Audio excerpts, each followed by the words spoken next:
एक बार भगवान बुद्ध अपने शिष्यों समेत परिवेजन पर जा रहे थे। रास्ते में एक शिष्य ने पूछा, हम लोगों के साथ सदा व्यवहार करते हैं पर बदले में हमें उपेक्षा ही मिलता है। भगवान, इसका क्या कारण है? तथागत ने कुछ उत्तर ना दिया। यात्रा आगे बढ़ती रही। मध्यमय हो गया और प्यास लगी। एक कुआं मिला, उस पर डोला भी पड़ा था और रस्सी भी। पानी खींचा गया। भरा हुआ डोला ऊपर तक आते आते खाली हो गया। शर्म निरर्थक जाने पर खींचने वाले को दुख हुआ।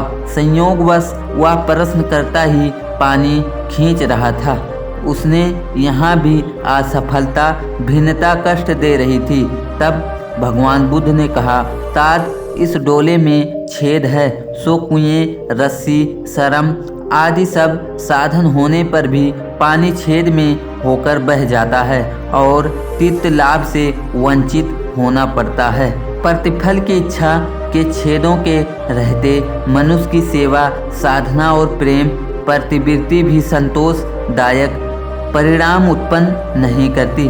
देखा यही जाता है कि सेवा, सहायता, न्याय, स्नेह, सद्भाव का प्रयुक्त आरंभ में ही अपने उस अनुदान के लंबे चौड़े प्रतिफल का स्वप्न देखता है और उसकी उतनी पूर्ति नहीं हो पाती तो खिन्नता और खीज से भरी निराशा व्यक्त है।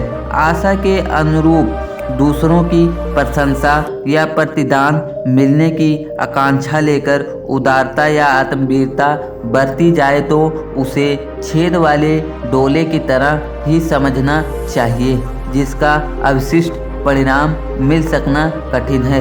व्यवहार और प्रेम के अंतर को समझ लेना आवश्यक है। व्यवहार प्रतिदान के ऊपर अभिलंब रहता है, उसे व्यवहार या आदान प्रदान कहते हैं। संसार के सभी कारोबार इसी आधार पर चलते हैं। मजदूर काम करता है, मालिक उसका पारिश्रमिक चुकाता है। आज घर जाने पर उपेक्षा कर सकते हैं, यह व्यवहार है। मधुर व्यवहार भी प्रतिफल पर आधारित है। इस प्रकार की मधुरता या घनिष्ठता को प्रेम नहीं कहा जा सकता, जिसमें परिणाम प्रतिदान की उपेक्षा की गई हो। वस्तुओं की तरह व्यवहार का भी आदान प्रदान होता है। व्यवहार में लाभ और हानि के लिए तैयार रहना पड़ता है। अपनी सद्भावना को उतना ही सद्भावना के रूप में प्रयुक्त मिलता है। जमा खर्चा बराबर, ज़्यादा मिला तो नफरत का, मिला तो घाटा, या तो धंधे में चलता ही रहता है। इसमें खिन्नता होने या शिकायत करने की क्या आवश्यकता?